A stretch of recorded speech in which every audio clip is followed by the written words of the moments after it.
Hello student, video में आप सभी का फिर से एक बार स्वागत है। हरिहर काका के पाठ का हमने वाचन स्टार्ट किया था। अब इस वीडियो में हम आगे का पाठ पढ़ेंगे। अंत में हरिहर काका ने स्वयं दालान के कमरे से निकल हवेली में प्रवेश किया। तब उनके छोटे भाई की पत्नी ने रूखा सूखा खाना लाकर उनके सामने परोस दिया। भात, मट्ठा और अचार। बस हरिहर काका के बदन में तो जैसे आग लग गई। उन्होंने थाली उठाकर बीच आंगन में फेंक दी। झन की तेज आवाज़ के साथ आंगन में थाली गिरी। भात बिखर गया। विभिन्न घरों में बैठी लड़कियां, बहुएं सब एक ही साथ बाहर निकल आई। हरिहर काका गरजते हुए हवेली से दालान की ओर चल पड़े। समझ रही हो कि मुफ्त में खिलाती हो तो अपने मन से यह बात निकाल देना। मेरे हिस्से के खेत की पैदावार इसी घर में आती है। उसमें तो मैं 2-4 नौकर रख लूँ, आराम से खाओ, तब भी कमी नहीं होगी। मैं अनाथ और बेसहारा नहीं हूँ। मेरे धन पर तो तुम सब मौज कर रही हो, लेकिन अब मैं तुम सबों को बताऊंगा आदि। हरिहर काका जिस वक्त यह सब बोल रहे थे, उस वक्त ठाकुरबाड़ी के पुजारी जी उनके दालान पर ही विराजमान थे। वार्षिक हुमात के लिए वह घी और शकील लेने आए थे। लौटकर महंत जी को विस्तार के साथ बात बताई। उनके कान खड़े हो गए। वह दिन उन्हें बहुत शुभ महसूस हुआ। उस दिन को उन्होंने ऐसे ही गुजर जाने देना उचित नहीं समझा। तत्क्षण टीका तिलक लगा, कंधे पर रामनामी लिखी चादर डाल ठाकुरबाड़ी से चल पड़े। संयोग अच्छा था, हरिहर के दालान तक नहीं जाना पड़ा। रास्ते में ही हरिहर मिल गए। गुस्से में घर से निकल वह खलियान की ओर जा रहे थे, लेकिन महंत जी ने उन्हें खलियान की ओर नहीं जाने दिया। अपने साथ ठाकुरबाड़ी पर लेते आए। फिर एकांत कमरे में उन्हें बैठा खूब प्रेम से समझाने लगे, हरिहर, यहाँ कोई किसी का नहीं है, सब माया का बंधन है। तू तो धार्मिक प्रवृत्ति का आदमी है। मैं समझ नहीं पा रहा हूँ कि तुम इस बंधन में कैसे फंस गए। ईश्वर में भक्ति लगाओ, उसके सिवाय कोई तुम्हारा नहीं। पत्नी, बेटे, भाई बंधु सब स्वार्थ के साथी है। जिस दिन उन्हें लगेगा कि तुमसे उनका स्वार्थ सधने वाला नहीं, उस दिन वे तुम्हें पूछेंगे तक नहीं। इसलिए ज्ञानी, संत, महात्मा ईश्वर के सिवाय किसी और में प्रेम नहीं लगाते। तुम्हारे हिस्से में 15 बीघे खेत है। उसी के चलते तुम्हारे भाई के परिवार तुम्हें पकड़े हुए है। तुम एक दिन कहकर तो देख लो कि अपना खेत उन्हें न देकर दूसरे को लिख दोगे। वह तुमसे बोलना बंद कर देंगे। खून का रिश्ता ख़त्म हो जाएगा। तुम्हारे भले के लिए मैं बहुत दिनों से सोच रहा था, लेकिन संकोचवश नहीं कह रहा था। आज कह देता हूँ, तुम अपने हिस्से का खेत ठाकुर जी के नाम पर लिख दो। सीधे बैकुंठ को प्राप्त करोगे। तीनों लोक में तुम्हारी कीर्ति जगमगा उठेगी। जब तक चांद सूरज रहेंगे, तब तक लोग तुम्हें याद करेंगे। ठाकुर जी के नाम पर ज़मीन लिख देना। तुम्हारे जीवन का महादान होगा। साधु संत तुम्हारे पांव पखारेंगे। सभी तुम्हारा यशोगान करेंगे। तुम्हारा यह जीवन सार्थक हो जाएगा। अपनी शेष जिंदगी तुम इसी ठाकुरबाड़ी में गुजारना। तुम्हें किसी चीज़ की कमी नहीं होगी। एक मांगोगे तो 4 हाजिर की जाएंगी। हम तुम्हें सिर आँखों पर उठाकर रखेंगे। ठाकुर जी के साथ साथ तुम्हारी आरती भी लगाएंगे। भाई का परिवार तुम्हारे लिए कुछ नहीं करेगा। पता नहीं पूर्व जन्म में तुमने कौन सा पाप किया था कि तुम्हारी दोनों पत्नियां अकाल मृत्यु को प्राप्त हुई। तुमने औलाद का मुंह तक नहीं देखा। अपना यह जन्म तुम अकारत न जाने दो। ईश्वर को एक भर दोगे तो 10 भर पाओगे। मैं अपने लिए तो तुमसे मांग नहीं रहा हूँ। तुम्हारा यह लोक और परलोक दोनों बन जाए, इसकी राह मैं तुम्हें बता रहा हूँ। हरिहर देर तक महंत जी की बातें सुनते रहे। महंत जी की बातें उनके मन में बैठती जा रही थी। ठीक ही तो कह रहे हैं महंत जी। कौन किसका है? 15 बीघे खेत की फसल भाइयों के परिवार को देते हैं, तब तो कोई पूछता नहीं। अगर कुछ न दे तब क्या हालत होगी। उनके जीवन में तो यह स्थिति है। मरने के बाद कौन उन्हें याद करेगा। सीधे सीधे उनके खेत हड़प जाएंगे। ठाकुर जी के नाम लिख देंगे तो पुश्तों तक लोग उन्हें याद करेंगे। अब तक के जीवन में तो ईश्वर के लिए उन्होंने कुछ नहीं किया। अंतिम समय तो यह बड़ा पुण्य कमा ले। लेकिन यह सोचते हुए भी हरिहर काका का मुंह खुल नहीं रहा था। भाई का परिवार तो अपना ही होता है, उनको न देकर ठाकुरबाड़ी में दे देना उनके साथ धोखा और विश्वासघात होगा। अपनी बात समाप्त कर महन जी प्रतिक्रिया जानने के लिए हरिहर की ओर देखने लगे। उन्होंने मुंह से तो कुछ नहीं कहा, लेकिन उनके चेहरे के परिवर्तित भाव महन जी की अनुभवी आंखों से छिप न रह सके। अपनी सफलता पर महन जी को बहुत खुशी हुई। उन्होंने सही जगह वार किया है। इसके बाद उसी वक्त ठाकुरबाड़ी के 2 सेवकों को बुलाकर आदेश दिया कि एक साफ सुथरे कमरे में पलंग पर बिस्तरा लगाकर उनके आराम का इंतज़ाम करें। फिर तो महन जी के कहने में जितना समय लगा था उससे कम समय में ही सेवकों ने हरिहर काका के मना करने के बावजूद उन्हें एक सुंदर कमरे में पलंग पर जा लिटाया और महन जी उन्होंने पुजारी जी को समझा दिया कि हरिहर के लिए विशेष रूप से भोजन की व्यवस्था करें। हरिहर काका को महन जी के एक विशेष उद्देश्य से ले गए थे, इसलिए ठाकुरबाड़ी में चहल पहल शुरू हो गई। इधर शाम को हरिहर काका के भाई जब खलियान से लौटे तब उन्हें इस दुर्घटना का पता चला। पहले तो अपनी पत्नियों पर वे खूब बरसे, फिर एक जगह बैठकर चिंतामग्न हो गए। हालांकि गांव में के किसी व्यक्ति ने भी उनसे कुछ नहीं कहा था। महन जी ने हरिहर काका को क्या क्या समझाया है इसकी भी जानकारी उन्हें नहीं थी, लेकिन इसके बावजूद उनका मन शंकालु और बेचैन हो गया।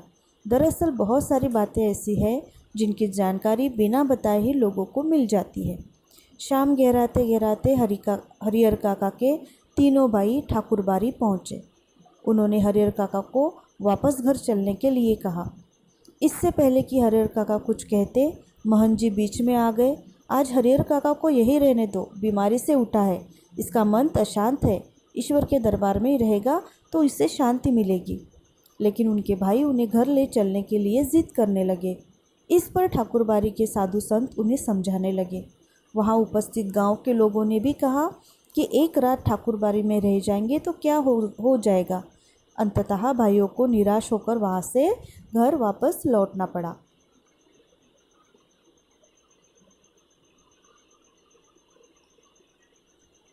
रात में हरिहर काका को भोग लगाने के लिए जो मिष्ठान्न और व्यंजन मिले वैसे उन्होंने कभी नहीं खाए थे।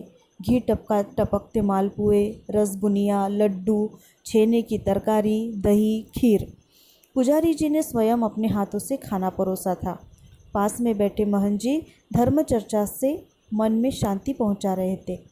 एक ही रात में ठाकुरबाड़ी में जो सुख शांति और संतोष पाया वह अपने अब तक के जीवन में उन्होंने नहीं पाया था। इधर तीनों भाई रात भर सो नहीं सके। भावी आशंका उनके मन को मतती रही। 15 बीघे खेत, इस गांव की उपजाऊ ज़मीन, 2 लाख से अधिक की संपत्ति अगर हाथ से निकल गई तो फिर वह कहीं के न रहेंगे। सुबह तड़के ही तीनों भाई पुनः ठाकुरबाड़ी पहुँचे। हरिहर काका के पाँव पकड़कर रोने लगे। अपनी पत्नियों की गलती के लिए माफ़ी मांगी तथा उन्हें दंड देने की भी बात कही। साथ ही खून के रिश्ते की माया फैलाई। हरिहर काका का दिल पसीज गया। वह पुनः वापस घर लौट आए। लेकिन यह क्या, इस बार अपने घर पर जो बदलाव उन्होंने लक्ष्य किया उससे उन्हें सुखद आश्चर्य में डाल दिया। घर के छोटे बड़े सब उन्हें सिर आंखों पर उठाने को तैयार। भाइयों की पत्नियों ने उनके पैर पर माथा रखकर गलती के लिए क्षमा याचना की। फिर उनकी आवभगत और जो खातिर शुरू हुई वैसी खातिर किसी के यहाँ मेहमान आने पर भी नहीं होती होगी। उनकी रुचि और इच्छा के मुताबिक दोनों जून खाना नाश्ता तैयार। 5 महिलाएं उनकी सेवा में मुस्तैद। 3 भाइयों की पत्नियां और 2 उनकी बहुएं। हरिहर काका आराम से दालान में पड़े रहते। जिस किसी चीज़ की इच्छा होती आवाज़ लगाते ही हाजिर। वे समझ गए थे कि यह सब महन जी के चलते ही हो रहा है, इसलिए महन जी के प्रति उनके मन में आदर और श्रद्धा के भाव निरंतर बढ़ते ही जा रहे थे। बहुत बार ऐसा होता है कि बिना किसी के कुछ बताए गांव के लोग असली तथ्य से स्वयं वाकिफ हो जाते। हरिहर काका की इस घटना के साथ ऐसा ही हुआ। दरअसल लोगों की ज़ुबान से घटनाओं की ज़ुबान ज़्यादा पैनी और असरदार होती है। घटनाएं स्वयं ही बहुत कुछ कह देती है। लोगों के कहने की ज़रूरत नहीं रहती। न तो गांव के लोगों से महन जी ने कुछ कहा था और न ही हरिहर काका के भाइयों ने ही। इसके बावजूद गांव के लोग सच्चाई से अवगत हो गए थे। फिर तो गांव की बैठकों में बातों का जो सिलसिला चल निकला, उसका कोई अंत नहीं। हर जगह उन्हीं का प्रसंग शुरू। कुछ लोग कहते कि हरियर को अपनी ज़मीन ठाकुर जी के नाम लिख देनी चाहिए, इससे उत्तम और कुछ नहीं, इससे कीर्ति भी अचल बनी रहती है। इसके विपरीत कुछ लोगों की मान्यता यह थी कि भाई का परिवार तो अपना ही होता है, अपनी जायदाद उन्हें न देना, उनके साथ अन्याय करना होगा, खून के रिश्ते के बीच दीवार बनानी होगी। जितनी मुंह उतनी बातें, ऐसा ज़बरदस्त मसला पहले कभी नहीं मिला था, इसलिए लोग मौन होना नहीं चाहते थे। अपने अपने तरीके से समाधान ढूंढ रहे थे और प्रतीक्षा कर रहे थे कि कुछ घटित हो। हालांकि इसी क्रम में बातें गर्माहट भरी भी होने लगी थी। लोग प्रत्यक्ष और परोक्ष रूप से दो वर्गों में बंटने लगे थे। कई बैठकों में दोनों वर्गों के बीच आपस में तू मैं भी होने लगी थी। एक वर्ग के लोग चाहते थे कि हरियर अपने हिस्से की ज़मीन ठाकुर जी के नाम लिख दे, तब यह ठाकुरबारी न सिर्फ इलाके की ही सबसे बड़ी ठाकुरबारी होगी, बल्कि पूरे राज्य में इसका मुकाबला कोई दूसरी ठाकुरबारी नहीं कर सकेगी। इस वर्ग के लोग धार्मिक संस्कारों के लोग हैं, साथ ही किसी न किसी रूप में ठाकुरबारी से जुड़े हैं। असल में सुबह शाम जब ठाकुर जी को भोग लगाया जाता है, तब साधु संतों के साथ गांव के कुछ पेटू और चटोर किस्म के लोग प्रसाद पाने के लिए वहां जुट जाते हैं। ये लोग इसी वर्ग के हिमायती हैं। दूसरे वर्ग में गांव के प्रगतिशील विचार वाले लोग तथा वैसे किसान हैं जिनके यहाँ हरियर जैसे औरत मर्द पल रहे होते हैं। गांव का वातावरण तनावपूर्ण हो गया था और लोग कुछ घटित होने की प्रतीक्षा करने लगे थे। इधर भावी आशंकाओं को मद्देनज़र रखते हुए हरियर काका के भाई उनसे यह निवेदन करने लगे थे कि अपनी ज़मीन के वे उन्हें लिख दे, उनके सिवाय उनका और अपना है ही कौन। इस विषय पर हरियर काका ने एकांत में मुझसे काफ़ी देर तक बात की।